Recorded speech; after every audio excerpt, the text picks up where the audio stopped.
All right, as we promised, and not, I think, too much longer after we promised for the first time in a while, top 100 update. It is the call up. I'm Armlight, and he's Jack McMullen, and we got the draft guys in this one. So that's why it took maybe a little bit. Honestly, I think this one was closer, again, to the estimated time than usual. So I don't have to apologize as much in this episode, but I'm really excited to have the draft guys in there. I wanted to make sure that we did our due diligence. In a perfect world, I wait another month, get a little bit of pro at ABs from these guys. But look, we're going to have another update at the end of the season when we have that pro taste from each of those players and can kind of assess from there. So from now, it's kind of a lot of the pre-draft assessments and then some feedback that I got, over the last couple weeks after the draft. But I'm really excited to go through this because adding the draft guys is always a blast. But we also have a lot of newcomers that were international free agents, guys that have put things together this year. It's a nice mix of newcomers on this top 100 update. I'm trying to count off the dome. I think it's 30. I think there are 30 new names on the top 100 update. And I might be off by one or two, but we range from Travis Bazzana, the number one overall pick, to a guy named Kristian Campbell, who has been on an absolute heater in high A and double A this year. And is there a rhyme or reason? I don't know. Maybe not. But at the end of the day, he's been too good to be left off of a top 100 prospect list. So it's like a combination of the draft guys. And I love the point that you make with, the draft update may be coming in a month or so, but then the end of season update feels pretty redundant because you've got some guys that just play 2 games in low A, then go to instructs and that's it. And you don't get instruct looks. And like a Connor Griffin, he might not play a game. Yeah. Baseball. Bryce Rayner, he might not play a game this year. So we're at the point where we would just be regurgitating the same thing. I think it's great that you got out in front of this, and we're going to have 2 months to work with for the end of season update.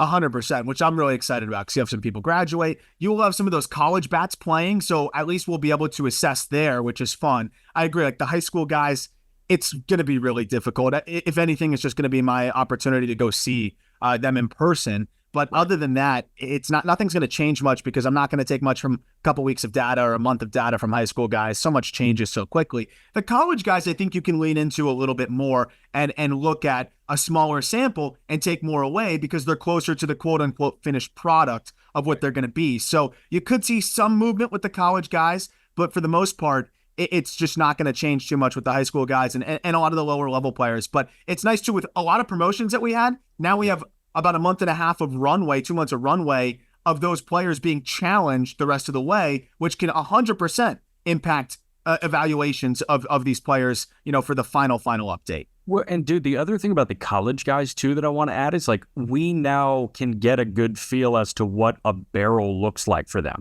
Hey, they square a ball up. What does squaring a ball up look like? Yeah. That's the pressing question that we have with a lot of college hitters where it's, hey, you're doing this with a BB Core bat. How does that translate to wood? Well, the answer's pretty damn good for a Jac Caglianone and a Christian Moore and guys like that. Yeah. The answer might not be as rave review as some other guys or for some other guys. So it's very unique. And I think there's something to take from a couple of squared up batted balls here. Hey, what does the barrel look like with wood compared to the barrel looking like with BB Core for you?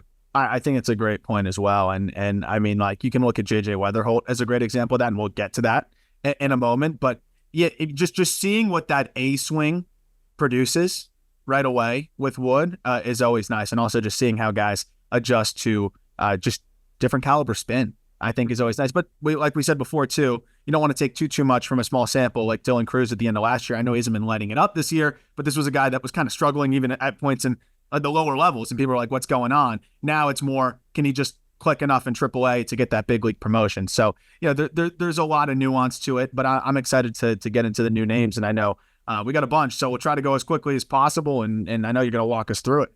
Quick disclaimer. The question that I'm in essence going to ask for the college guys is, why are they here? The question that I'm going to ask for the guys that were non-draftees draft guys. The question that I'm going to ask for the non-draft guys that have been performing their way out of the top 100 list, whether they were, recent IFA signings or guys that are balling out in high-end double A's, why are they now a top 100 prospect? And, we're going to get into that.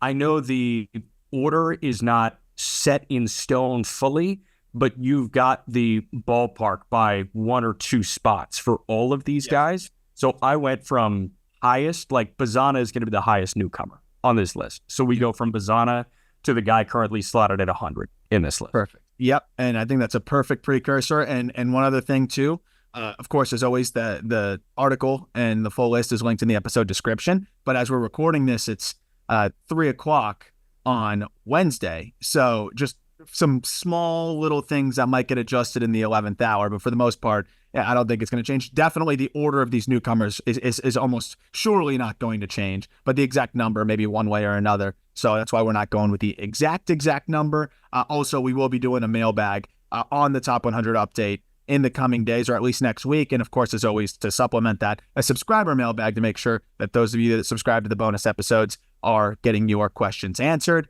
But let's go right into it, and let's start at the top. Travis Bazzana is the name at the top. Travis Bazzana slots in around the 20 range. First 5 games in High A Lake County, Bazzana hitting .278, so he's 5 for 18, already with a double, a homer, 5 driven in on that grand slam. He's K'd 7 times in 22 plate appearances in his 5 games. But why is Bazzana the highest guy in the draft? I feel like I already know the answer to that, so that might be a stupid question because he was the best bat in the draft. But why is Bazzana in the ballpark of some of these guys around him in this, top 20 range? It's just that polish that we've talked about, and just how advanced he is of a hitter, and how he's been able to start to tap into more power now. He is on the top of the list, though, of guys that I want to see what it looks like with Wood as he gets his A swing off. And we've seen it a little bit, but I don't even think he's fully barreled like a ball the way that we saw him barrel some of them in college. And so far, the EVs, it's a small sample, but he has not really flashed that 105 or that 107 yet. So that's the one thing that kind of monitoring with him. The strikeouts, like I saw a couple that were just not strikes that he got rung up on. This is another one of those instances where you have a really patient hitter that it might actually work against him at points in the minor leagues, especially being in High A right now. But it seems like he's starting to settle in there. But this is a guy that when you just look at the speed, you look at the approach, you look at the field of hit, and the uptick in power that he added throughout that collegiate season, and then just all of the intangibles, he's just such a nice balance of high floor, but also has elevated that ceiling a little bit. I will say, though, like there's not much separation between him and Wetherholt, in my opinion, and even really the other 2 college bats that we'll talk about in a moment. So this is an area, though, where we might see enough. It could continue to be fluid, as these things always are. But by the end of this year, like there's a world where Wetherholt could start to close that gap. I don't think it's going to fully, if we're going to fully, I think, change our value evaluation on them. But at the same time, they're all so close that a month and a half of professional looks could make a difference for some of these guys. You've got 2 very funny names given the situation in between Bazzana and Wetherholt, but why is JJ Wetherholt a top 25 prospect in baseball? I mean, we've said it since draft time and since early in the draft process that the gap between Bazzana and Wetherholt's not very big, if at all. And I know some people even prefer the upside that Wetherholt possesses. He's been awesome. He's been in low A, so it's worth noting, and I know it's only been a handful of games, but he's starting to really hit the ball hard, and he's been hitting it harder than Bazzana at this point, and it's to all fields. I mean, we saw him go the other way now 3 different occasions for just line shots, 104, 105 miles an hour. The swing is so controlled. The athleticism, I think, continues to be underrated with him, too. A guy that has a chance. We'll see how it goes, but has a chance to play shortstop. And I think that in itself is exciting, considering, all the other bats that we're going to talk about. The 3 other college bats at the top of this top 100 list from the 24 class don't give you much defensive utility there. He's got a shot at short, could be a very solid second baseman, or even could go into center field and be an option out there. So I love the swing. I love the swing mechanics. I think he's twitchy. Some of the best bat speed you're going to find, too, for a guy of his stature. He does a lot of the same things that Bazzana does, I think. And I think that's why he's that fun balance as well of floor and ceiling. And people are going to continue to scratch their heads on how he fell to the Cardinals, I think, as he continues to build up that resume and get more games under his belt. Yeah. Next guy that we got to talk about is a non-draft guy. It's River Ryan, the pitcher for the LA Dodgers. And I think I know the answer as to why he was off the top 100 at the beginning of the season. He was hurt. Like, Yes. he missed several months this year. He rehabbed. He looked awesome. He's got a couple of excellent big league starts under his belt. How much did the strong showing out of the gates in the big leagues influence him being inside the top 30? A ton. And even just what we saw from him in his rehab outings was huge. It was the combination of kind of a slow finish to the year last year, as well as that injury going into the season. Like, I know River Ryan had all the helium in the world, and for good reason. What he did last year was really impressive. But then the fastball was not performing, and I understand that at the end of the year he was made a couple starts in the PCL, but even going into Double-A at the end of last year, where he had been thrown for a little while, fastball was not performing nearly as well. The command of the secondary started to slip from him, and he didn't look like that guy that had all the helium in the world and had become, I think, the most popular pitching prospect at that point in baseball, where just you were seeing him fly up everybody's rankings. Then with that injury compounding that, it was kind of a bit of a concern, and they were very kind of, I would say, hush-hush about it, as they're always going to be with prospects, as every team's going to be. So then seeing him come back, and one, the velocity being right there, two, the command, and the pitch characteristics being there too. I mean, the life on the fastball has been there. He gets impressive carry. The feel for the secondaries coming back was absolutely a big part of this too. Landing the slider for a strike consistently. The cutter has been great for him. The changeup is still a little inconsistent, but it's been there more than it was last year. And then he mixes in a curveball and a sinker. It's just a complete arsenal. The athleticism on the mound is so evident, considering he was, a shortstop in college. And I know you hear that a lot more now with pitching prospects, but he's one of those guys that you can really see that athleticism shine through on the mound. And seeing the way that he can go right after guys in the big leagues right now, he's got plenty of confidence in his deep bag of pitches, and he should. Yeah. Speaking of athleticism, we go back to the draft guys and Jac Caglianone. Did you get an AV on that wall banger to right? 110. That looked 140. I thought it was going to be 118. I'm not going to lie. I'll settle for 110, but damn, I thought that was 145 off the bat of Caglianone. His first pro hit was a screaming line drive to the pull side. He's in high A. He's a Quad Cities river bandit. That's not the easiest place to hit at all. The air is pretty darn thick there, and the fact that he cut through it with 110 for his first hit, this guy might make mincemeat of high A and then get to double. Why do you feel like Caglianone slotted in ahead of the Golden Spikes winner and like, hey, they're stacked right now. I don't think that's going to change. I think Caglianone and Condon are going to be stacked. Save the Condon thought. Why is Caglianone in the spot that he is ahead of the guy that was the Golden Spikes winner, or the guy that was picked above him? I mean, for me, and there's the one concern, which is the pitch recognition, and is he just going to continue to be expansive in pro ball? Because of course you're going to be penalized more for that with the quality of stuff and just the quality of pitching. But when you see the feel to hit for a guy that's that big, combined with, I mean, this is legitimately 50 home run upside. When you look at the raw power here and the ability to elevate to all fields, like realistically, it's 40 home run upside. But he's the one guy. If I'm looking at the top 100, if you ask me who has the best chance at producing 50 home runs, I don't know if there's a better answer in the top 100 now. So that alone, and that's not coming with a 30 hit tool. I don't think it's going to be above average, because it's going to get harder and harder to control those levers. But if it's fringe average with his power and the improved ability to elevate, and also just the contact ability within the zone, like, to me, that's a guy that can no brainer just be one of the more exciting offensive pieces that you're going to find in the minor leagues right now.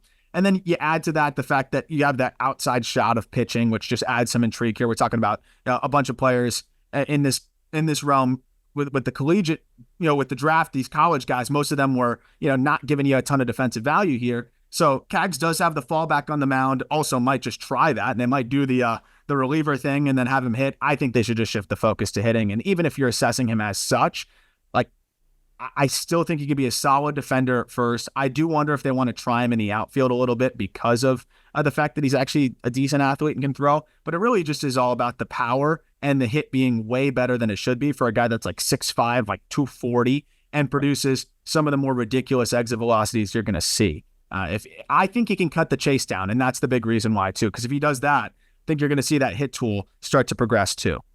Yeah, I'm really excited to get a look, speaking of high A, at Charlie Condon in Spokane. Yeah. That's a very hitter-friendly environment. Caglianone just went to a very pitcher-friendly environment. Condon went to the exact opposite. Do I think he's going to end the year in double for a week? I do. I really do think so, because I think he's going to handle Spokane with absolute ease. Now, he has yet to debut. He just did, actually. He just did yesterday. What did he do? You don't want to know. 0 for 3 with 3 Ks. 0 for 4 with 3 Ks. 0 for 4 with 3 Ks. Okay. Why is Charlie Condon outside of the top 100 prospects now? So, and now we can kind of like do more of the comparison thing. The reason why I gave Cags a little bit of the edge has nothing to do with 0 for 4, 3 Ks. You sure?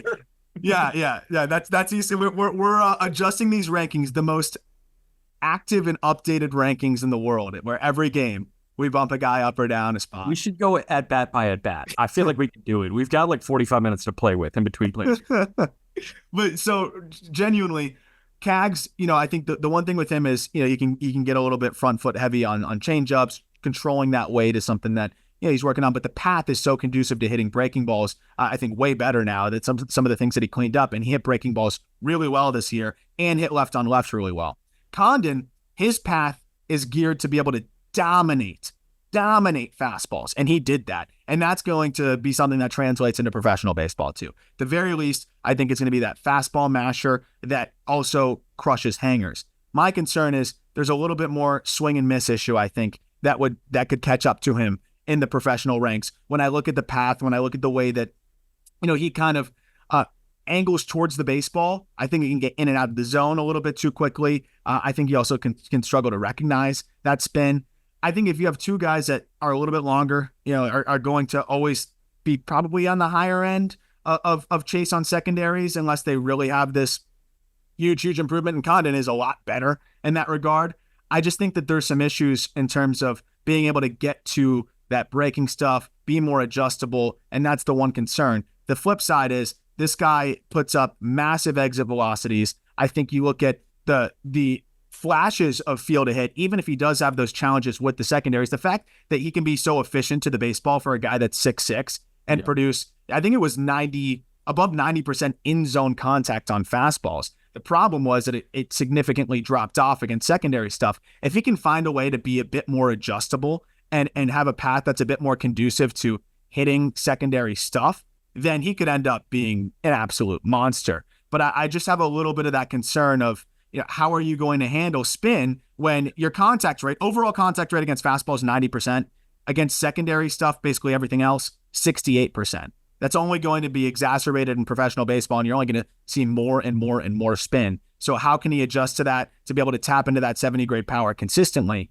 That's the big question. It's a little pull side dependent right now, and that's the other thing. Like, can you go yard to all fields, things like that? But you're putting a guy that is able to make still more contact than you'd expect from any player, really, from his frame, into environments where he's going to be able to hit. He crushes 93 plus. So against 93 plus last year, he had a 1300 OPS. Like, those are all things that are going to elevate that floor and kind of hedge some of the concern with the hit. But where is he going to play defensively? Is it more of like a third base, or I think it's probably outfield where he can be fine. But I don't think there's ever going to be a ton of value there. I think there's a lot of importance here on the approach if he's not going to improve with the secondary stuff. Well, and I will counter the counter argument for you. So I'm going to present the counter argument, and then I'll counter with what I feel like you are going to echo.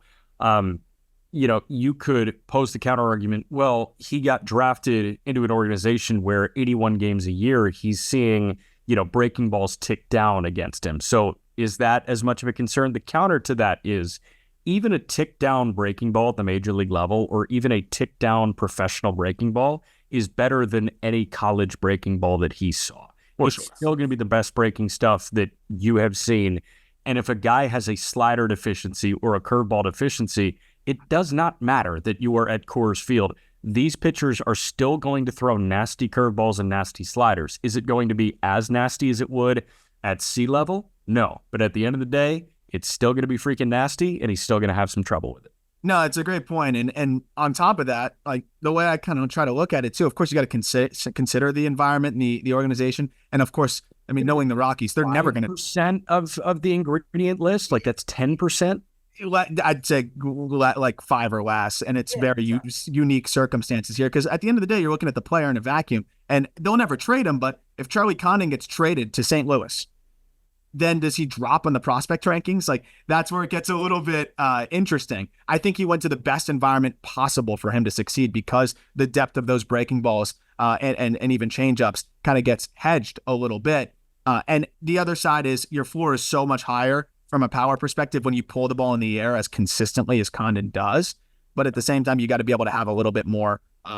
You have to have a wider range of being able to do damage. You got to be able to go backside more. You got to be able to use the whole field. And I felt like a lot of the opposite field homers were more just because he generates crazy bat speed and it's a metal bat. Maybe he could still do that with wood, but that's the one thing I kind of want to see. But he's just such a talented hitter as is. And considering that he redshirted his freshman year, doesn't have as many reps as some of the other guys, this could be something that he ends up shoring up. And if he does, he's a monster. Like if he's a guy that is more directional and multi-directional and isn't just spinny and pull side, shoot, man, he could end up quickly flying into the top 10 prospects. So he probably has a little bit more upside in terms of a more well-rounded offensive perspective. Like he could become a more well-rounded hitter than Caglianone. But if these two guys are probably going to be in the similar bucket of swinging and missing and creating a lot of power, I'll take the power upside of Caglianone. But Condon could end up finding something bat to ball wise and separating himself in that department.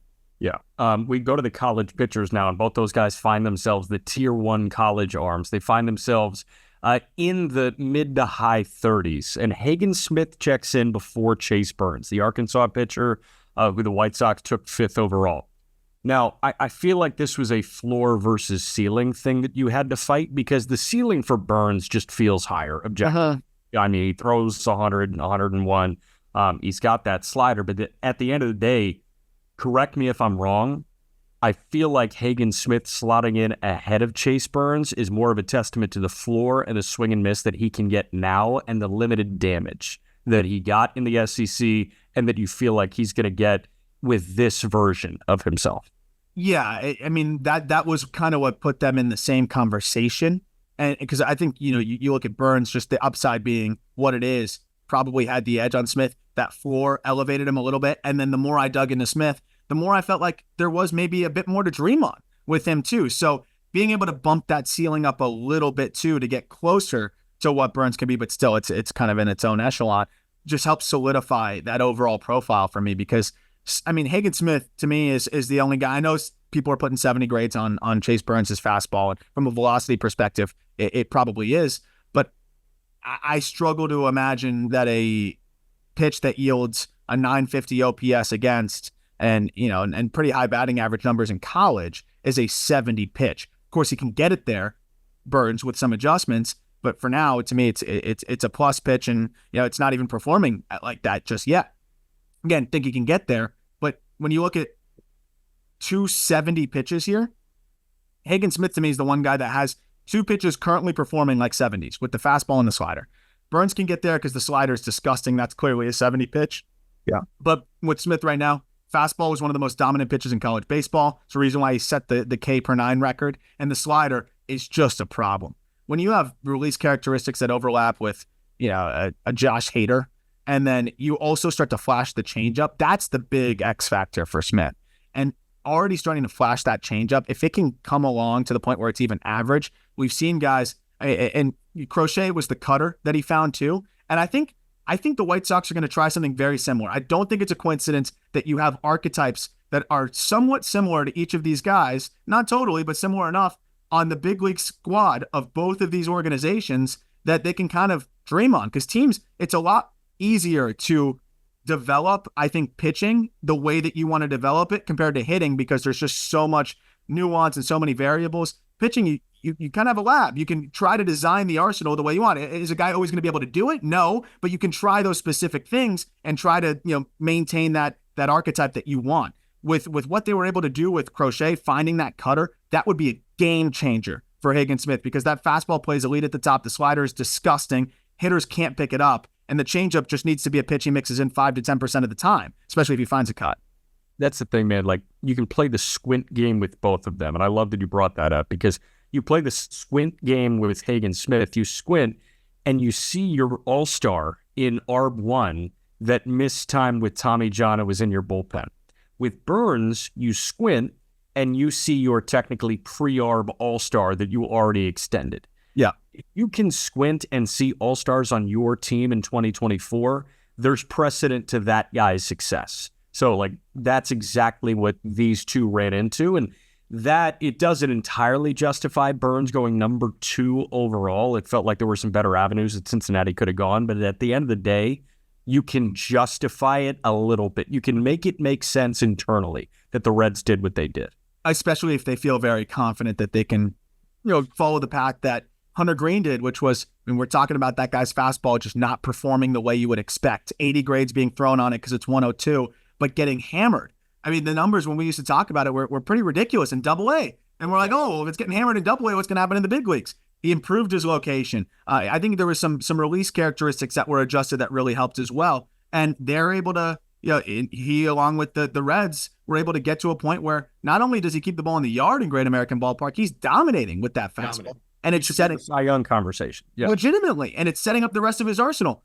Chase Burns is just as talented in terms of just a physical freak and runs it up to the upper 90s as well with good characteristics. It just has not performed the way you'd want because of the plane that he creates and I think the location. So with some tweaks there, they could get him right. But what's also really exciting about Burns is, he can separate that curveball a bit more from the slider. If he finds a split, which that's something that they've been doing throughout the organization with the Reds. I know they tried it with Green, but they've done it with a bunch of different arms. From that release point, that over-the-top release, a split could be dominant. So there's just a lot more to mold potentially with Burns, which is exciting. But that's also part of the reason why I think Smith gets the edge, because even if you can't mold him at all, those two pitches could make him one of the best closers in baseball at the very least. And I don't think that's where he's going to end up. I think he's going to be a really solid starter. Yep. Those are the newcomers in the top 50. We are going to get to the guys in the back half of the top 100 that are new to the fold. Blake Mitchell, the Kansas City Royals catching prospect, was outside the top 100. Now he's right around 50. So the big question is, por qué? Yeah, I think this is one of my favorite swings now in the lower levels. I'll be honest, I've not dug too deep into Blake Mitchell, and especially because what we saw in the early parts of the year, it was just way too much whiff, and he was really struggling to keep his weight back and was getting picked apart by secondary stuff. Mind you, that's a 19-year-old high school catcher. We barely really saw it all last year too, but even in the limited sample last year, really looked overmatched at points. Made some adjustments to be more consistently on time, be more in rhythm, and man, I mean, the swing looks incredibly smooth, and the contact rates have followed. If you look at the first 25 games of the year, he had an in-zone contact rate of 27%. Since then, an in-zone whiff rate of 27%. That would have been a ridiculous number. Sorry. But an in-zone contact rate, just to make it clear and not confuse anybody, of 73%. So, not egregious, but not very good and right on the edge of being enough. And then since then, so 62 games since then, an in-zone contact rate of 86%. So just totally changed. You have a mechanical adjustment to coincide with that. I mean, you don't see guys make that kind of shift in contact rate during a season unless they're very young and make a huge change to get themselves in a position to be more effective and more consistent. And that's exactly what Mitchell has done. And not only is he making more contact, he's elevating more. And when guys are elevating more to the pull side after making a positive mechanical adjustment as well, that generally tells me that their swing is efficient as possible and is getting to a point where the mechanics are where you want them to be. He also boasts plus raw power already. And he's already getting into plus game power to his pull side, 90th percentile of 106.5, wow, and a ground ball rate of just 32%. So when you're doing that, when you're hitting the ball that hard, you're elevating that consistently. And by the way, not chasing much at all, the bat alone, I think, is top 100. The other side, though, is he's got potential behind the dish. And that's the exciting part, too. He moves really well back there. He's a great receiver for how young he is and how big he is. Really strong. So he's really good at kind of framing down those pitches at the top with his wrists. He gets really down low there, too. He's really athletic and he's good at presenting strikes at the bottom. The one issue right now, which I don't think anybody would have expected, has been the throwing arm. And not the quality, because he ran up to 97 on the mound. Dude, I don't know if it's the yips. I don't know what's quite going on there, but he's having issues throwing down to second base. I watched every single throw. Like spiking, sailing, like sailing to like one hopping the center fielder on one of the throws I saw. Like just, and then a couple spikes, but mostly sailing. And I don't know if it's a transfer thing. I don't know if it's just an arm slot thing or whatever it may be, but he's a good blocker. He's a good receiver, and he has a rocket for an arm. So you assume if that can come along, he can be an above average defender too. But right now, I mean, he's got 14 errors on the season. I don't know how many are throwing. I'd venture to say that more than half of them are. I'd venture to say the majority are. So, yeah, part of me, like, and talking to a lot of outfielders in pro ball, throwing from the outfield is more of a timing thing than you realize. You really just like let your athleticism take over when you were younger. And if you played outfield, even through high school, through college, you probably didn't really think of timing that much. But for these guys to save their arm and not go limp noodle because they have to throw full bore 180 days in a row, and like they have a full offseason with that too, timing is emphasized to the nth degree. I feel like that's the same thing on the catching side. I feel like timing is such an important thing, and his timing might just be a beat off right now, and that might be that. To be honest, like that is very worrisome. 14 errors on the season is very worrisome, and the fact that he's sailing everything is very worrisome, but he's so young. Part of me thinks that's an off-season correction where you just commit to like getting the timing right, and then you're okay. Timing in practice, timing in games are two totally different things. So like he can do IO all he wants in Colombia or, wherever. At the end of the day, man, like he needs to go back to Arizona. He needs to go back to the drawing board on that front and then go into spring training next year with new timing. 100%. But I love that you bring that up because it's not, his arm is just weak. I don't know if it's going to be strong enough. He's got a rocket. So I think it's part of it too is he's catching from one knee a lot more now. And which is, of course, so popular at the big league level. Yeah. That's totally different timing, to your point, when you're getting up from one knee and then trying to get into a throw. If your arm's lagging a little bit behind, boom, it's taken off. His arm could also just not be feeling great, and he's raking, so he wants to stay in the lineup. Like, that's totally speculative, but, when your arm is a little bit more fatigued, this is a longer season than he's ever played, you start to drop it a little bit, and it can sail on you. So I'm sure that's something that he can rectify during this offseason. If he doesn't, it's something worth watching. But what made him solidly in the middle of the top 100 for me was that even if he doesn't progress the way that you'd want behind the dish, which I still think he will, that bat plays, man.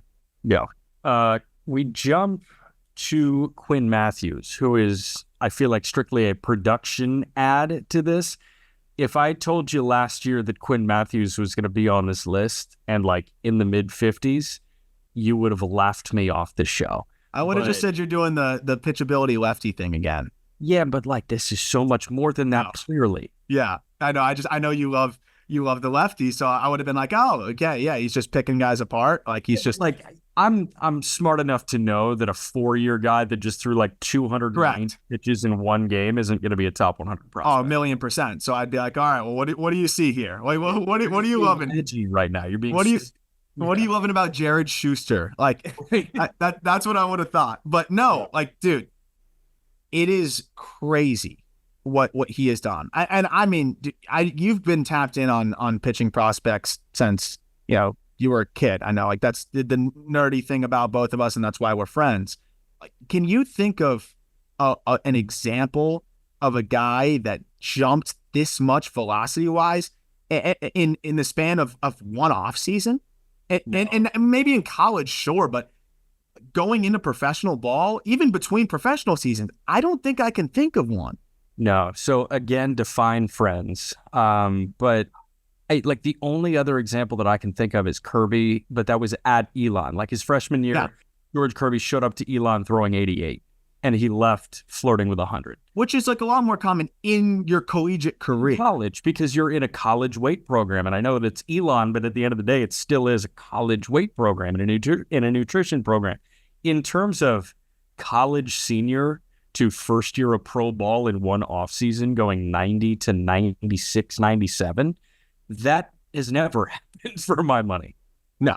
And he's doing just that. So to just kind of take it a little bit further here and get into some of the just the details, the fastball is ticked up to from like 91 to about 95 on average, maybe a decimal point below that.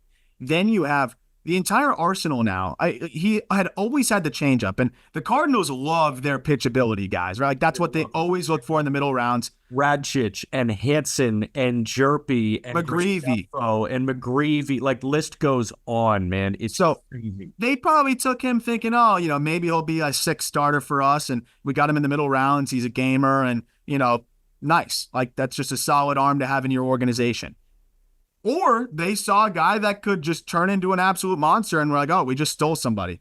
I would venture to think that it was the former, but you never know. He's 6'4", he's big, he's projectable, he definitely added some strength, and that was a big part of it. But now that fastball averaging almost 95 has good characteristics too. Slightly below average release height, gets almost 18 inches of vert. It's like 17 and a half. So good carry at the top. And then he totally adjusted his slider. So instead of it being kind of this slower, slurvier pitch that was just in college, now it's 86 and it's cutterish. He'll manipulate it to have a little bit more sweep, but a lot of the times it's just hard and cutterish and just dives under barrels. That is his weapon to lefties. And I mean, they're hitting 111 against that. Then he has the changeup, which was already disgusting in college. That's why he was able to get outs at 90 to 91. And that pitch is better than ever too, because the fastball ticked up. And with that changeup, he pretty much exclusively throws it to righties who are hitting a $130 against it. He now has 13 miles per hour, 13 and a half miles per hour of separation from his fastball and his changeup. So it also has just made the changeup that much better. He's getting like 13 inches of horizontal, so it's just totally running away. And you have that much velocity separation. You've got basically a plus pitch, or an above average fastball and a plus wipeout pitch for both lefties and righties. Then you mix in a curveball just to change the looks here and there. And by the way, it's above average to potentially plus command. Yeah, that's not only a top 100 pitching prospect or a top 100 prospect. That's a guy that's turning into one of the better pitching prospects in baseball, and he's just got that moxie on the mound too, dude. I know he's got to be one of your favorite guys to just watch throw.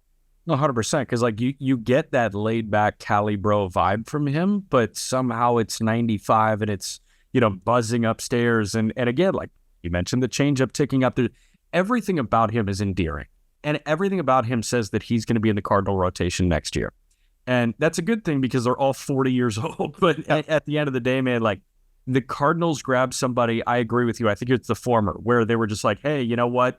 Gamer, we'll take him in the middle rounds. And this fell into their lap. Yeah. Insane. So just one last thing on that front. Tell me if I'm crazy. Couldn't Quinn Mathews help the Cardinals right now? It's tough. It's really tough. I think if you were looking at a him or a Tink Hence, I would side with a Quinn Mathews. Mm-hmm. If you were looking at a Quinn Mathews versus a McGreevy, I know stuff by stuff, like pitch by pitch in a vacuum, Quinn Mathews is better than McGreevy, a hell of a lot better than McGreevy. But at the end of the day, McGreevy has over 100 innings at the AAA level under his belt. And he just went 7 innings of 1-run ball in his major league debut. Which is crazy. And like he threw 38 sinkers, I think, not a single whiff on that pitch. Like, was there some luck there? Surely. But at the end of the day, man, like with where the Cardinals are at in 2024, I'd rather go with the safe arms of a McGreevy, of a Graceffo, of guys that have been in AAA over at Quinn Mathews. But I think you give him every opportunity to leave Jupiter with you. Yeah. And go to St. Louis next year. I love that. And look, if they're making a run, maybe he could go into the bullpen. He's going to be upper 90s then maybe from there. You preserve his innings. That could be, but I think it's a good point. They like their pitchability guys. Also, he's thrown a lot of innings this year with an uptick, and you're putting him in high stress. Although I don't know, this guy never looks stressed. But by the way, his last 12 in the big leagues in a playoff. Everybody would. Yeah, I agree. So last 2 outings in Double A before we move on. By the way, the last one was insane. I put those highlights out on Twitter. 12 innings, 6 hits, 1 earned run, 2 walks, 20 Ks against Tulsa and San Antonio. Just nasty stuff. Damn. That's disgusting. We go to another guy in the mid-50s. Cam Smith, the Florida State kid, the third baseman who was taken in the first round by the Chicago Cubs. Why is Cam Smith higher than some of those other guys, like the high school guys that you think about, and even some college bets that went before him? I know you loved the data points, like the EVs, but I know you liked the swing more than most college swings in this class. Yeah, this is kind of my stamp. Yeah, I think this is probably going to be a guy that we're higher on than everyone else, similar to the Matt Shaw situation. No, I'm not a Cubs fan. Just happened to line up that way back-to-back years. Honestly, I don't think anyone's going to accuse us of being Cubs fans on this top 100 update because of how many Brewers there are on this list. So that is the one thing working in our favor. But just seeing the progress from him too, like this was a guy that played as a freshman. He was a pop-up draft prospect out of high school, played as a freshman, didn't look great, goes to the Cape, demolishes with Wood. And I really was impressed with the data points there on the Cape with Wood.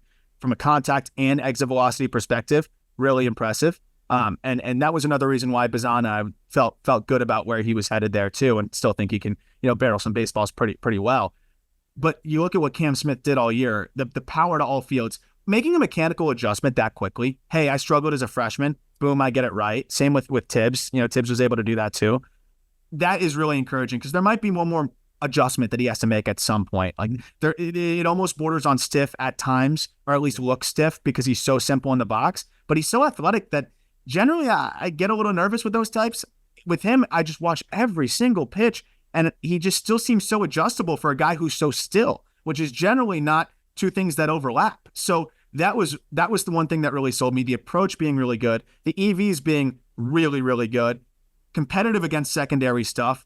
So if you're recognizing spin well and competitive against it, my only concern is that still aspect of his swing going to make it harder for him against secondary stuff professionally. We'll see. But from what I've seen, like there's way more adjustability than you'd expect. So simple, hits the ball so hard. And then being able to play third, that was the other thing too, where I'm like, this guy can stick at third. That was massive in his overall profile too, because he's a prototypical third base masher. Puts the ball on the ground too much. That's the one concern. The swing's a bit flat, but he hits it so hard. It just reminded me a lot of Josh Young. And that's why I just felt like he slots right into the middle of the top 100. And that works, man. The only hole that you're poking in Josh Young's game right now is availability. Yes. The hole that you're going to poke, like that tells you that that's a pretty damn good baseball player. And before that, it was puts the ball on the ground too much. So it's one of those things that I think a guy like that can fix. There's a blueprint to the adjustment. Speaking of Cub to Brewer, Jesus Mate is a top 60 prospect in baseball. The guy whose name we made fun of in January because it's Jesus made turns out to be a hell of a ball player at the DSL. Did he get to the complex? Is he stateside now, or is he still just in the DSL? He's still in the DSL. I would venture to say when the season ends, he will be at the complex. It was so funny, dude. When I realized that Jesus Mate was like actually really good. I was like, you're not going to believe this. Right. It's like if Iverson Allen was good. I need Iverson Allen to be good. And I can't wait to compile. We got to do that again soon, right? When's the January? Yeah. It's great off-season content, compiling just the best IFA names.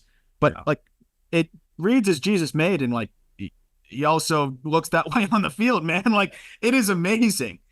This is one of the more talented teenage prospects I've seen in a while. It is so hard to project these guys, of course. Don't know what it's going to look like in full season ball. That said, I've talked to some people about him. I know the Brewers think he is maybe they're one of their highest upside guys, if not like one of their more special talents, if not their most special talent at the lower levels. Yeah. He hits the crap out of the ball already. He's got turned 17 a couple months ago. Yeah. Already producing exit velocities, I think upwards of 109 miles an hour. His hands work as insane as any young hitter I've seen, to the point where like he actually can't even, he needs to simplify. I don't even know how he hits that way. It's almost like a Sheffield type of barrel tip, but it's also a Sheffield type of like whip and wrist and hand speed that he can get away with. He's a switch hitter who's a good runner, who also makes elite swing decisions, runs the lowest chase rate, I think, at the complex, at DSL or at the complex. And I mean, just from that alone, you have plus power to dream on, twitchiness and a feel for the barrel that I think could give him an above average hit tool. And then even if he can't stick it short, which I think he has a shot to, could be a very good second baseman or center fielder because he's got a good arm. Like that, he's just tooled beyond belief as a switch hitting shortstop with an elite approach already. This guy, it's one of the most impressive swings from a bat speed perspective that I've seen from a teenage prospect. And if you can just get rid of that like big barrel tip, because I think it does kind of make it hard for him to hit break, like quality breaking stuff, because you become very like a little too whippy almost. You don't stay in the zone long enough. I'm pretty confident he can rectify that because his barrel accuracy is so impressive. This dude's an animal. I think he has as high of upside as anybody you're going to find at the lower levels, especially considering he's 17. Counterpoint, the big barrel tip adds to his aura, does it not? It does. So why would you scrap something that adds to the aura? I agree. I maybe just let it roll. I don't think he's going to change it until it's broken. So it doesn't look like it's a problem yet. Right now it ain't broke, so you don't have to fix it. What if I told you that one swing made a guy a top 60, top 65 prospect in baseball? Drake Baldwin? I'm kidding. It's like the Zach Wilson throw at the combine. Zach Wilson's off-platform throw at BYU's pro day made him the next Tom Brady. No, Drake Baldwin's Futures Game home run did not make him a top 65, top 70 prospect in all of baseball. It's the entire season and that swing at the Futures Game. But man, like that was obviously a mighty impressive swing at the Futures Game. He's been doing that in obscurity, and the Braves, tell you what, on paper, year by year, and it's been this way since Alex Anthopoulos took over, they do not have a top flight farm system, ever. But what do? They ID guys. Yeah, in the first round, they grab some guys that are solid, but they ID guys in the middle to later rounds. They grab some IFA guys that can work quickly, and they always have 2, 3 pop-up prospects in a given year. And this year, Drake Baldwin has been that guy for them. Nacho Alvarez was the notable one. I think Drake Baldwin is probably the better one. It's amazing how they do this, right? Them and the Astros, like of course, they're never going to rank that high, but they're going to. You're right, exactly. They're just going to churn some guy out again, and they're going to churn out a big leaguer and a good one. And I think that's exactly what they've got here in Drake Baldwin. He really popped up in Missouri State later on in his collegiate career, and then it ended up getting taken in day 2. But I think when you look at the whole profile here, it's just so well-rounded.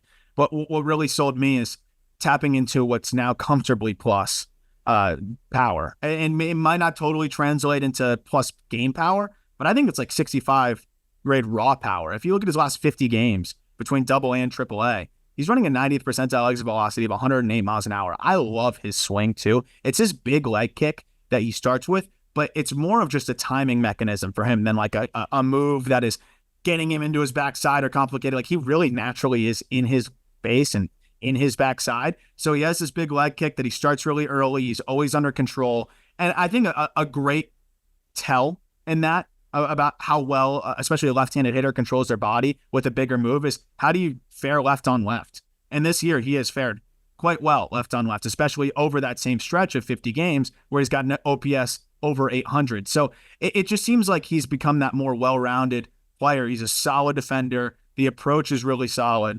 The only thing is kind of hitting the ball in the air a little bit more consistently. But aside from that, like he's walking at a good clip. He's not striking out, 18% strikeout rate on the year. Being a solid defender behind the dish and with more power to tap into, there's just so much to like here with Baldwin. Atlanta found another guy. Speaking of so much to like here, you came for the command, and I think the headlines were driven by the overall command and control on the mound.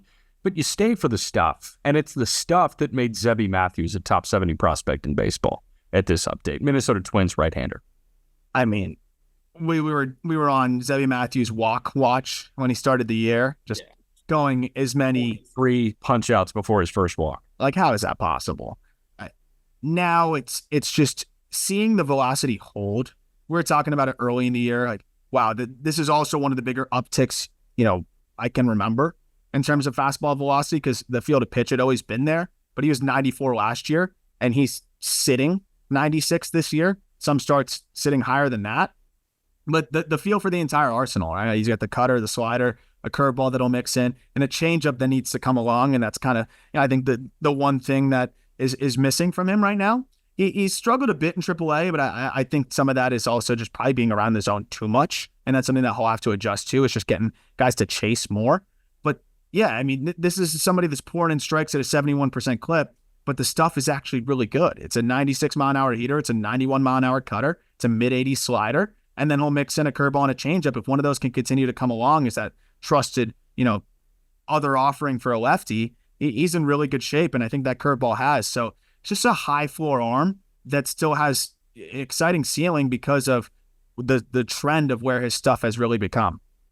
The two tier 1 high school bats are in the same ballpark. They're separated by 2-3 guys. So I just want to clump them together and ask you the big question.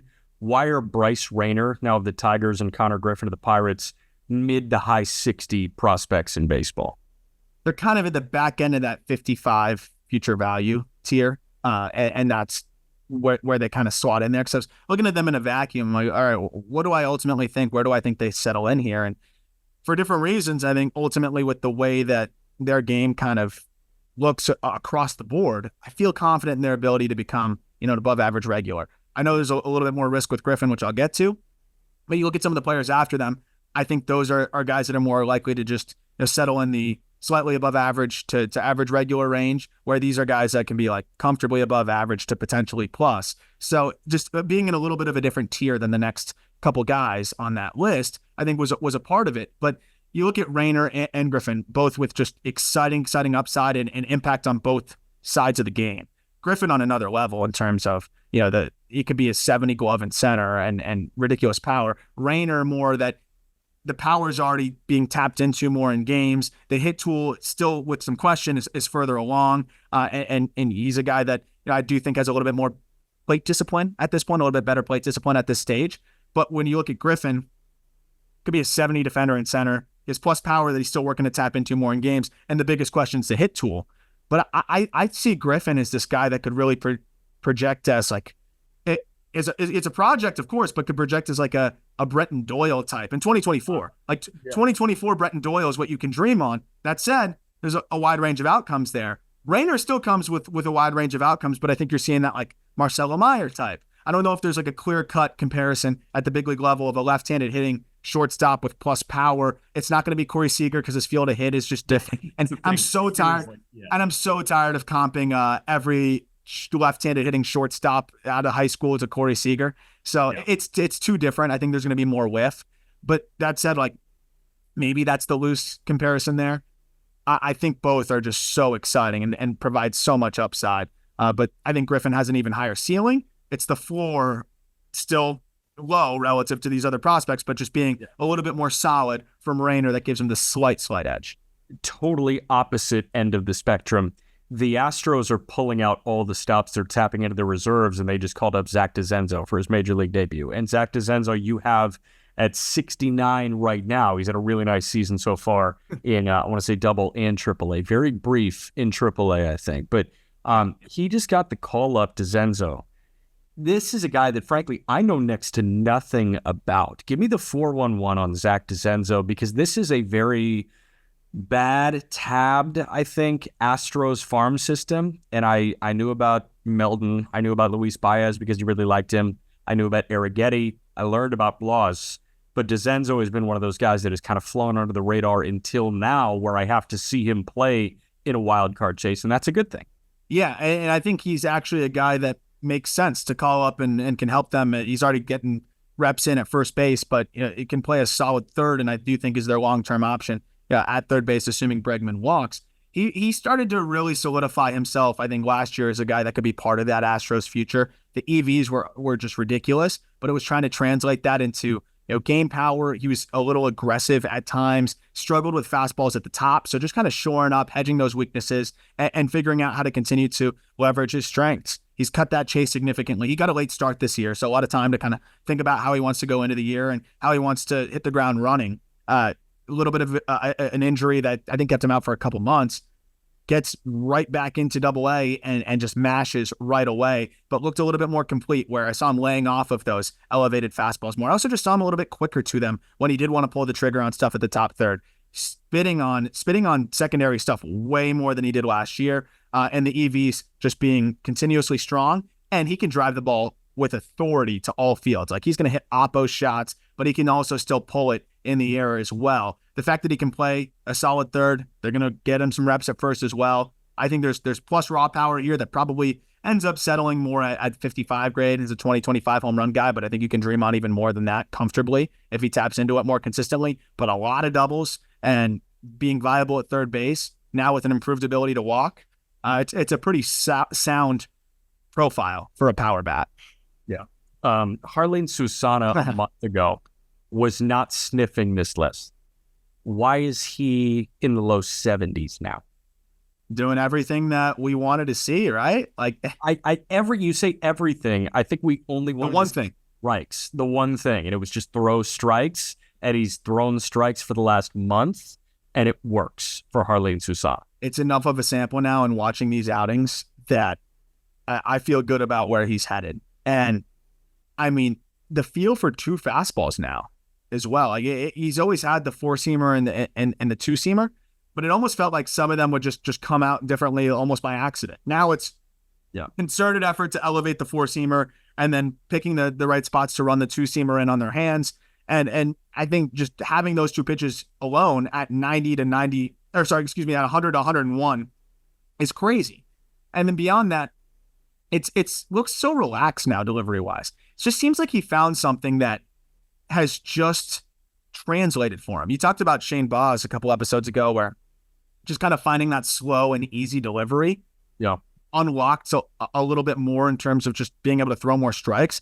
Susana only works out of the stretch, but it just seems like he's just a little bit more relaxed and not choking the ball as much. And I think he's realizing like, hey, I can still just whip it in there at 100 miles an hour. So he's been doing just that. I think the two distinct shapes of the fastball really helps because he can pound the zone with those. But then the slider command, man, has really come along as well. Over his last 10 starts, he's landing that slider for a strike at a 68% clip.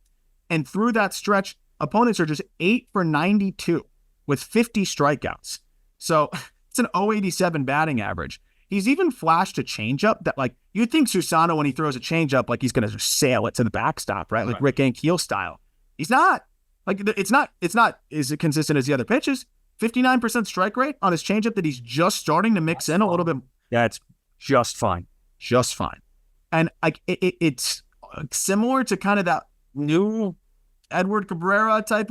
It's not the splinker type, but it's more of that like power change type, which is fun as well. So he's got really kind of 4 pitches now that he can come at you with, but he really doesn't even need anything more than the 2 fastballs and the slider. The fact that he's been throwing strikes the way that he has, again, over the last 10 starts, 40% K rate, 7% walk rate. My other thing that I love about him is I think he can keep the pitch count down too because he gets a lot of ground balls. So now that he's starting to throw strikes, 61% ground ball rate, he's going to be able to go deeper into games. He's really, really shoring up his starter outlook, which is massive. That's the thing. Like, we were thinking, oh, reliever until right now. And it's like, oh, he can be a starting pitcher. This could be actually a real thing, which is really cool. The last point I want to make on Susana is you bring up, like, he just seemed tight and tense. You can land your fastball for a strike if you're tight and tense, because tight and tense typically means like hyper-focused on point A to point B mechanically, and that works for a fastball. You will not be able to land a slider for a strike if you are not loose. Yeah. And with him being loose and relaxed, and with that slider strike rate upping as drastically as it has, that tells you all you got to know about this guy and where he's at feel-wise on the mound. 100%. And even to build on that a little bit, like, I think being able to have more of that nuance to manipulate the ball a little bit. Yeah, you have to have malleability. And like the fastball started to like mesh when he's just letting it rip. Right. So that part helps a lot too. Yeah. I am as excited to monitor Eduardo Tait in the Phillies system as really any hitter in baseball, because he was so good at the DSL. He was so good at the complex. And then he got to low A and he made his presence felt immediately. I know you've loved Caba since the last update, and Starlin Caba is not new, so we're not going to go over Starlin Caba, but his running mate when it comes to level by level and the future, quote, future of the Philadelphia Phillies looks like Tait and Caba right now. Tait's a 17-year-old who has produced 13 batted balls already this season on 105 miles per hour and above. Come on. Like, as a catcher, left-handed hitting catcher, I should also say. Right, this isn't Alfredo Duno. Like, this is a guy that could actually stick at that position, and makes a fair amount of contact. Swing from the left side is just so advanced. And the fact that he's already able to pull the ball in the air the way that he does is really, really encouraging. I mean, the EVs being what they are is nuts. If he can cut down on the chase, okay, he's 17. So, like, that's the one thing. But, like, cutting down on the chase a little bit will be something to watch. But, like, how do you tell that guy to swing less when he's hitting 318 between the complex and now low A as they've aggressively started to push him? And he's handled that really, really well. You've talked about it. You were listening to the Phillies broadcast, right? And you had people gushing on about him as much as anyone you've ever really heard, right? With a lower level guy. And for good reason. You watch him play, he just looks ahead of his years. The defense of like any teenage catcher is going to take some time, but he's got all the ingredients to stick behind the dish there and be solid. He's looking 5'12", and between the complex and the Florida State League, like, and both being in Florida, an environment where it's just not going to sail that much, says a lot. Yes, says a ton. Let's go to Luke Keaschall, who is very high floor in the Minnesota Twins system. Keaschall is a new entry to the top 100. This feels like the floor play where, at best, you're probably getting, a good everyday six hitter, but at worst, you're getting a utility guy that looks like Edmundo Sosa. And I know what you said about Edmundo Sosa on the Just Baseball show, and I welcome you to the Edmundo Sosa bandwagon. He is the best bench piece in all of Major League Baseball. I agree. That's your guy. Right? That feels like Keaschall's baseline. It does if he could play a little bit better like defense like that, but what I love about Keaschall is as you mentioned, the floor, like, I just feel so confident that he's going to have a big league role offensively one way or another. But I also think that there's a lot more in there potentially. This guy was like a all-American wrestler. He's physical and he's added a lot more power this year compared to what we saw at the collegiate ranks. I also think that there's been a little bit of an arm issue that has held him back some over the last couple months. Otherwise, the cumulative numbers may even be better. If you look at the game logs, he'll play in the field a bunch, and then all of a sudden he goes back to first base DH. I know he's been having a nagging arm issue, and that'll affect you at the plate a little bit too. Still, a 908 OPS this season. The combination of field to hit and an elite approach, now with the uptick in exit velocities, it's really hard to poke a hole in that offensive game. And then I think the thing that kind of puts him over the top as a guy that could end up being that two-hitter type is that he does not put the ball on the ground much for a guy that makes as much contact as he does. So a 36% ground ball rate and a hard hit launch angle of 20 degrees. Most guys that are high contact, when their hard hit launch angle is going to be low. It's going to be line drives or hard on the ground. So the fact that he's getting his best swings off are producing fly balls or like good trajectory fly balls tells me that this is a guy that could end up tapping into average game power. If he does that with a 15% chase rate, above average contact rates, above average speed, the big question just becomes, where does he play defensively? Unfortunately, missing out on some development there because of the arm. But if he's able to turn into an okay center fielder, then he looks like an above average everyday player. But even if he's second base and moving around as a utility type, that's still an above average big leaguer that could be a really solid piece. Hey, Arm, who is Luke Adams? We just talked about him on the Just Baseball show too, as one of the best performers over the last month. Brewers prospect that, I think the Brewers have the best system in baseball now, and guys like Luke Adams get overlooked. He's playing third, which is exciting because, if he can somehow stick there, that really helps his profile. He's a big guy, 6'4", 210, so there's a chance that he ends up moving off that position and plays first. That wouldn't be ideal, but I just think the bat is so freaking good and so exciting that I'm willing to put this guy in the top 100 regardless. Brenton Del Chiaro, the hitting coordinator for the Brewers, mentioned Luke Adams last year as a guy to keep an eye on. And, he called his shot here because it's not just the power, which, by the way, for a guy that just turned 20, 106 mile per hour, 98th percentile exit velocity is ridiculous. But he is really coming into his own in high A too, where over his last 30 games, an OPS over 1,000. He's running a chase rate in that span below 10%. Above average contact rates and elevating. He's walking more than he struck out in that span as well, obviously, if you're not ever chasing, essentially.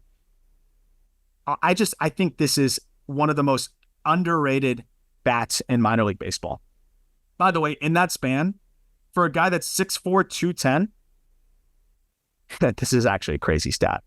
Since June 23rd, last 30 games. In-zone contact rate on four-seam fastballs is 98%. How many has he missed? 3? I get it's a small sample size, so it's 52 in-zone swings there.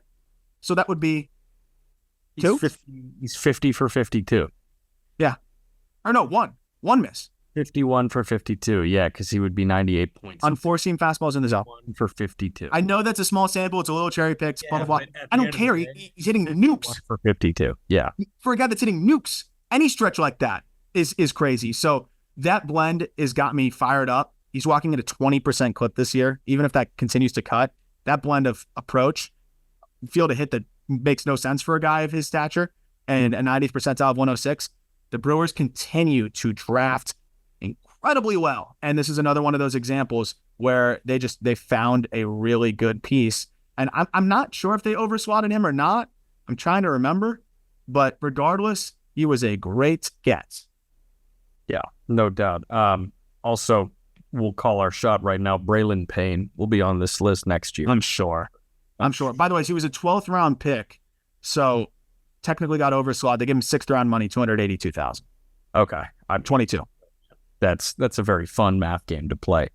Guy that got first round money because he was a first round pick this year is Braden Montgomery, the Boston Red Sox. He's in the mid to high 70s here. How much did the ankle thing dock him? At all? Not much at all, honestly, if at all. It was more just the more I watch with him, a little bit on just my concern with the hit tool being closer to 40 grade. He's got to really mash, really mash.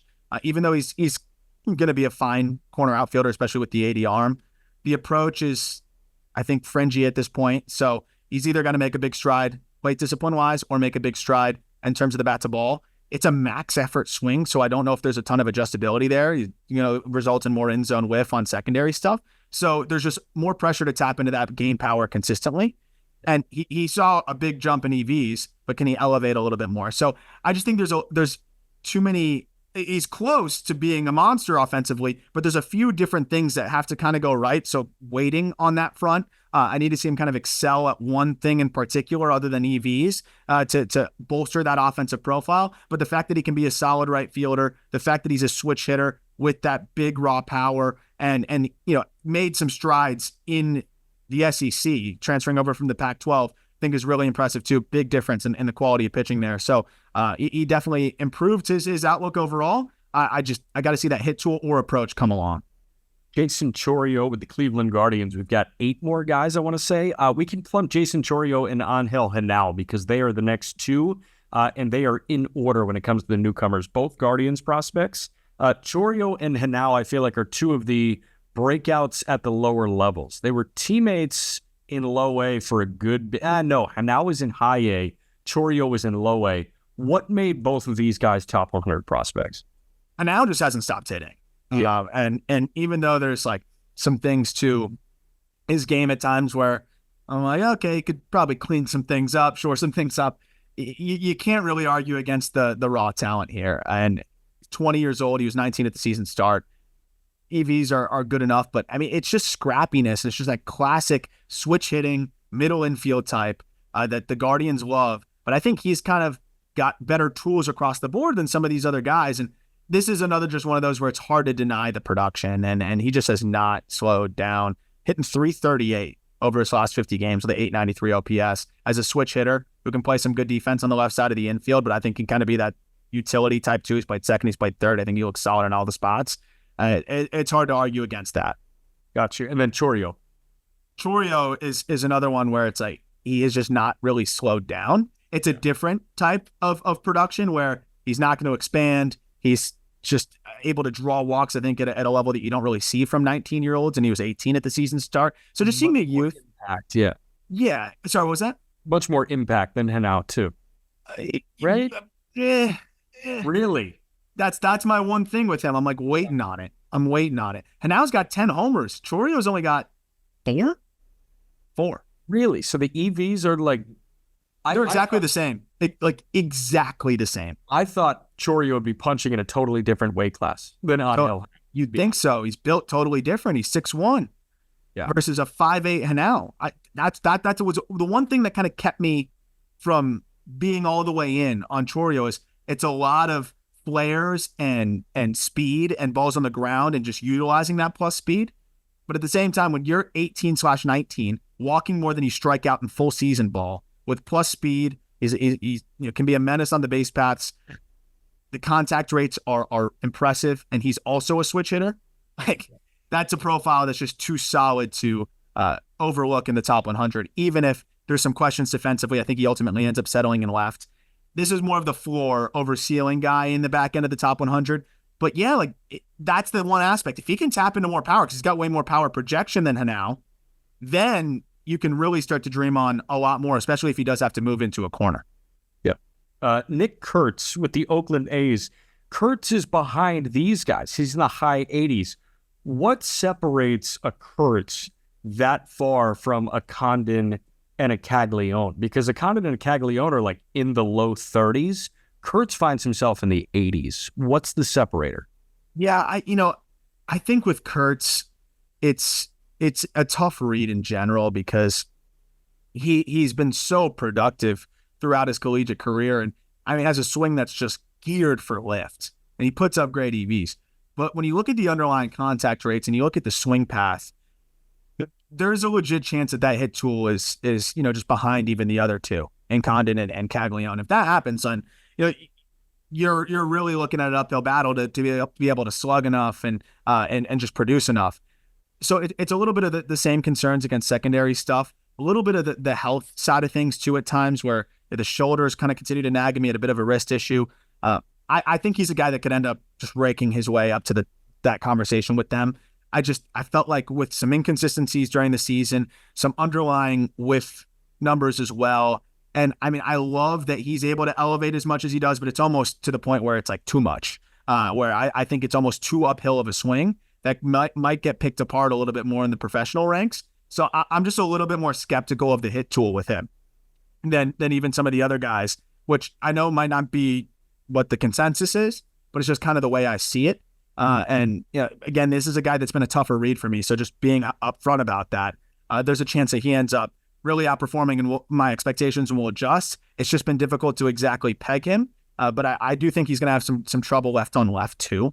And if that's part of it as well, like there's more of a likelihood of a platoon role, I think, for Kurtz as well. But the game power is crazy. Having a good glove at first base is really a solid, just complementary aspect to the profile. Walking as much as he does really helps as well. But there's going to be a lot of pressure on just slugging consistently, I think. Gotcha. We're into the 90s now, and 5 new guys in the 90s. Agustin Ramirez of the Miami Marlins just came over at the deadline for Jazz Chisholm. He came from the Yankees to the Marlins organization, the catcher. Room for improvement defensively, is my understanding, but he is 22 years old, won't turn 23 until early next year, I think. I think end of this year, like after the season's over, like after the last few games. So he's 22 through the end of the season, effectively. Yes. And this guy's knocking on the door of the big leagues now. The question is just kind of the defensive side of things, and I think he's come along a lot there where he can at least be, fringe average. He's got a good arm. Another guy that could just be a little bit better catch and throw wise and be a little bit quicker. But he's more like technical than natural back there, but it's fine because he's become very technically sound relative to where he was even a year ago.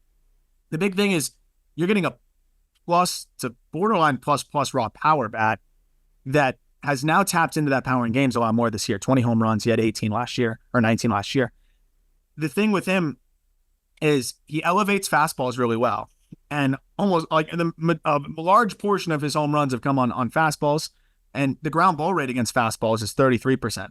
Then the ground ball rate against everything else really jumps up. I think the hard hit launch angle against fastballs is 18 degrees. And then everything else, it's like 3.5 degrees. Because that swing is just, it's too downhill. It gets kind of steep. And so that one makes it hard to elevate secondary stuff. And two, I think makes it hard to really do much with secondary stuff. Kind of ends up beating it in the ground a little bit too much. When he is generating backspin, it's 30 plus home run upside. There's a feel to hit that's pretty darn solid for a guy that's as powerful as he is at 22 years old. And he's cut down on the chase. But I think ultimately it's going to be a guy that's bat first. I think can still slug enough. And the big question is going to be, will he elevate enough to tap into 30 home runs or be more 20 to 25? And then the defense, even if it's 40 grade, that's still an above average or at least solid big league catcher. But I do think with just more experience, he can get to that point where he can be just about an average catcher. Last Brewer that we got to talk about is Yophery Rodriguez. And you're calling your shot on Yophery Rodriguez, the outfielder. Is he in the complex now? Oh, he's way up from there. They got him in low A already. Really? How about that? Yeah, he's the next Brewers prospect that they're just, pushing aggressively, because especially they've had so much success with these types of players, man, and just the IFA side of things. They just identify these really polished, well-rounded hitters. He looks like he can play a solid center field. It's a good, very advanced approach that stood out to me at the complex. Is translated into low A. There's more room for power as he continues to fill out, but the EVs have been more than solid for his age. I love how athletic his operation is in the box. He can adjust and get to pitches in different locations, and has come a long way left on left as well.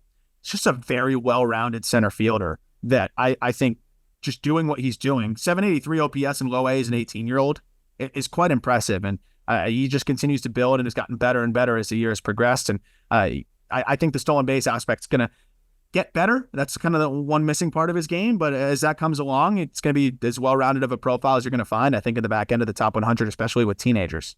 Cool. We go to another Oakland A, and that is Luis Morales, the right-handed pitching prospect in high A at this point. And Morales is one of my favorite arms to watch at the lower levels because, the strikeouts are not egregious. I think he's striking out like a hitter per inning at this point. He's, the walk rates are fine, but he is a long guy, a young guy that is very I don't want to say whippy. That's not the right. It kind of is. It's like loose though. His arm is free and loose. It's loose. Like it's very relaxed and it's longer radius, and it's clear that like his stuff is going to play at any level that he's at. He happens to be at high A right now. I feel like this is a guy that they're going to move level by level, where he's at double A next year, triple A the year after that, and then he gets to the big leagues. But at the end of the day, man, like I think this guy has the makings of a legit mid-rotation starter, it seems, and we're just very early in the maturation. 100%. I think you nailed it. Like 21 years old, being 6'3", and I think already being smooth with the mechanics the way that he is. It's a long arm action. Yeah. So I think that's the one part that he's kind of still struggling with is that long arm action. It's a little bit of a different release for the spin versus the fastball, and it's kind of different to time up, right? So I think that's why he's trying to go slow with the delivery, but it's relatively low effort. And I mean, the fastball characteristics were what stood out to me. The only reason it's not performing better is just the location. And he's throwing more strikes, though, this year. But he's getting 17 inches of vert from like a 5'7" release height at 97 miles an hour. Yeah. That's going to play. That's a comfortably plus heater. And then just flashing a really good changeup from that release that he's actually commanded consistently. Because I think that's the same timing, right? With the longer arm slot, it's just the grip. So the thing that he's trying to find now is that long arm slot, still trying to spin it. What I like is the shape of the pitches is there. The arm speed, like he's able to really spin it. It's just, can you locate it and find that feel consistently? He's eclipsing 3,000 RPM on that curveball semi-frequently. So when you have that working for you too, like you said, it's a mid-rotation arsenal, but he does have that fallback of being a disgusting high-leverage reliever at the very least. Yeah. Two guys named Kristian wrap it up. Kristian Moore with the LA Angels is number 99 as it stands right now. At the end of the day, he was so good in his 2 games in low A. He homered in his first game in double A. He was so good in Omaha.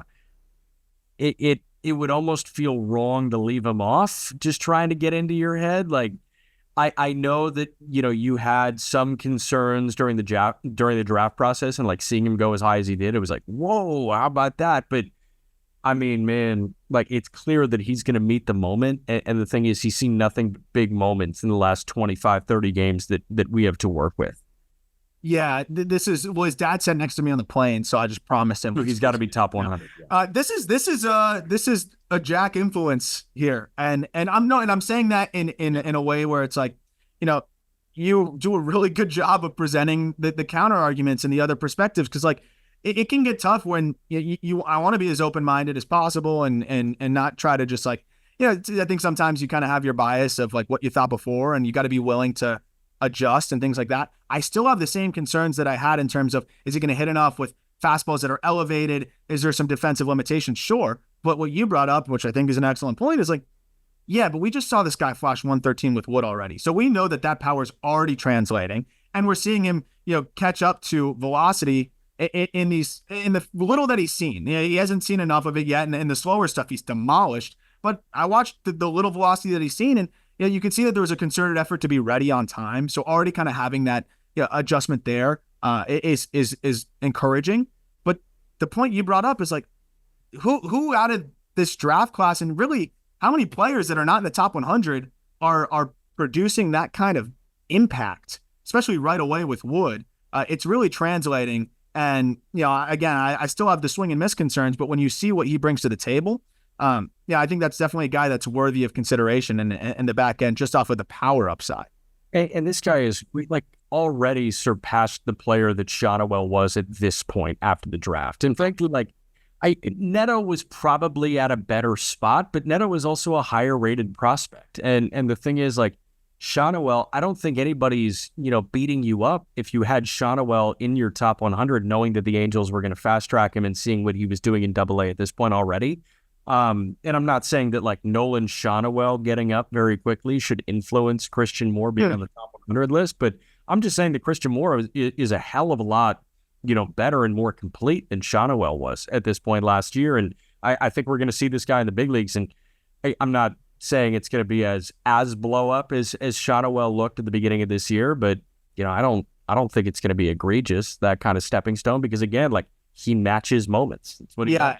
And seeing him go backside liner 107, there's just a couple individual swings that he didn't even have a chance to really showcase in college, because he didn't get pitches that were that good compared to some of the swings that I've already seen him put on baseballs with Wood. But at the same time, even if the hit tool concerns are still there, the raw EVs are so ridiculous, and still some sneaky athleticism that, you definitely sold me on just the upside being enough there, and kind of a weaker top 100 list with a lot of new faces for him to be able to sneak in there as a guy that will get to the big leagues quick. Last guy is Kristian Campbell, and you want to talk hey, I'm not saying you want to talk weak top 100 list, but this guy produced to the point where he is at 100, and there are clear red flags, glaring red flags. But at the end of the day, what this guy has done between high A and Double-A this year, I'm sure it felt borderline impossible to leave him off. It literally was. That his swing mechanically goes against everything I understand. And sometimes there's just exceptions to the rule when you're a freak, and he produces freakish bat speed. Listen to the last 40 games for him. I've literally just told myself, whatever. Sometimes there's just players that don't do things mechanically perfect, or don't do it exactly the way that you understand translates. Yeah. Get over yourself and look at the numbers. 40 games, 380, 478, 560 slash line with 107 mile per hour 90th percentile exit velocity. So shit, man. What do I know then? Maybe at some point, there's certain guys that just, and it's funny. I've brought him up to some people I really respect in the industry, and even scouts, and so I really didn't want to like it, but I don't have a choice now. So it made me feel better about not being alone in that department. But I want to like it, honestly, because he's so fun. And I mean, it's a unique swing that is very flat, but still somehow elevates, and it doesn't make a lot of sense. He should be getting blown up inside. He doesn't. So until he gets blown up, I gotta support it. There's still some questions, where he's going to play defensively. They've moved him as shortstop, second, center field. They're trying to find what works best. But I would have thought he met his match a little bit in Double-A with just the caliber of stuff, and he hasn't. If anything, Double-A is kind of met his match, where he's been one of the best players there. It has been really amazing to see. And just there's always players that go against the grain and what usually is conventional, I think you have to be a special talent to do that. And clearly Campbell has some special offensive talent and some special talent just with the bat. Yep. Those are the newcomers. All right. Well, thanks for walking us through that, man. We will answer your questions on the top 100 as we field them. What do you think? What'll make the most sense to do that for next week?